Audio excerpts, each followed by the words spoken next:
কসাই মায়ের কাছ থেকে দাদা দাদির জিম্বায় শিশু তাইবা। নিজের ২.৫ বছরের শিশু সন্তানকে নির্যাতনের অভিযোগে সুমি আক্তার নামের এক মাকে কারাগারে পাঠিয়েছে আদালত। দর্শক, এই ঘটনায় জানা যায় যে তার শিশু সন্তানকে ২.৫ বছরের শিশু সন্তানকে পিছনে হাত বেঁধে তাকে খাওয়ানোর চেষ্টা করা হচ্ছে, আঘাত করা হচ্ছে, মারা হচ্ছে। তার মায়ের ভাষ্যমতে সেই শিশু সন্তানকে মোটা তাজা করার জন্য তিনি এভাবে খাওয়ান। তবে এই ঘটনার পিছনেও আরো ঘটনা রয়েছে। একই সঙ্গে শিশুটির নিরাপত্তার বিষয়ে বিবেচনা করে তাকে মায়ের কাছ থেকে নিয়ে অস্থায়ীভাবে দাদা দাদির জিম্মায় দেওয়া হয়েছে।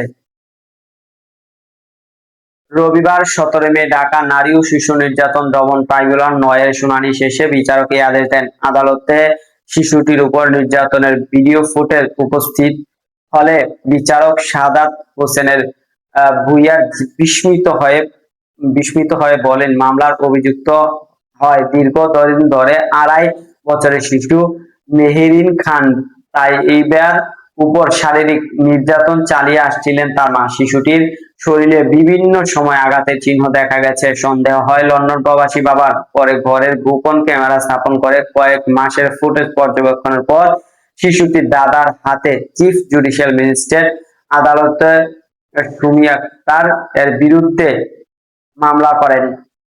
মামলাটি গ্রহণ করে আদালত গ্রেফতারি পরোয়ানা জারি করেন। পুলিশ গত মে সুমি আক্তারকে গ্রেফতার করে। এরপর থেকে শিশুটির মায়ের সঙ্গে কারাগারে ছিলেন।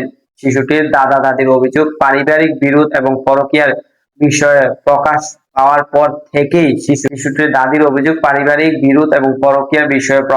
পর থেকেই শিশুটির উপর এমন নির্যাতন বাড়ে। এমনকি শিশুটিকে হত্যা করার চেষ্টাও করেন বলে আশঙ্কা প্রকাশ করেন তারা।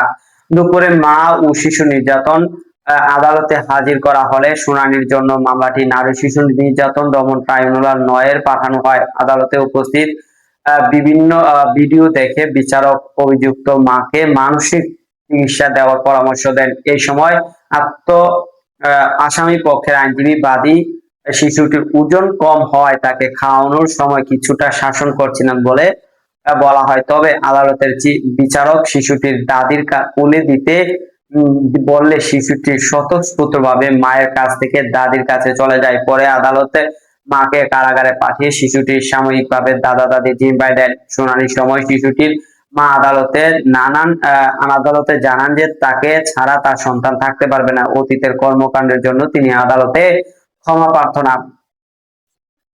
বুধবার মামলার পরবর্তী তারিখ শুনানির জন্য শারীরিক এবং মানসিক অবস্থা পর্যবেক্ষণ করে পরবর্তীতে সিদ্ধান্ত নেওয়া হবে। বাদীপক্ষের আইনজীবী মোহাম্মদ রুবহান উদ্দিন জানান যে ওই নারী ৩ থেকে ৪টি বিয়ে করেছেন। প্রত্যেক ঘরেই তার সন্তান রয়েছে। এইসব সংসারে অশান্তির করে বিচ্ছেদ করে টাকা হাতিয়ে নিয়ে আসেন সে। তাদের সন্তান তার বাবার কাছে রেখে আসতেন। শিশুটির দাদি পারুল বেগম দাবি করেন যে ছেলে লন্ডন প্রবাসী, তার স্ত্রী নিয়ে সন্দেহ হচ্ছিল, এই জন্য গোপনে তারা বাসার ভেতরে ঘড়িতে ক্যামেরা সেট আপ করে রেখেছেন। এতে শিশুটি তার মা মারধর করেন সেটি দেখা যায় এবং হাতে বেঁধে তাকে খাবার খাওয়ানোর চেষ্টা করেন। এতে শিশুটির মুখ দিয়ে রক্ত বের হচ্ছিল। এমন নির্যাতনের ফুটেজ লন্ডন থেকে শিশুটির বাবা দেখেন। তার পরিবারকে এই ফুটেজ পাঠিয়ে থানা পুলিশের সহযোগিতা দিতে বলেন। পরে পুলিশ এমন ঘটনায় দেখে ওই নারীকে গ্রেফতার করে। দর্শক, সাবস্ক্রাইব করবেন, লাইক করবেন, শেয়ার করবেন, কমেন্ট করতে ভুলবেন না।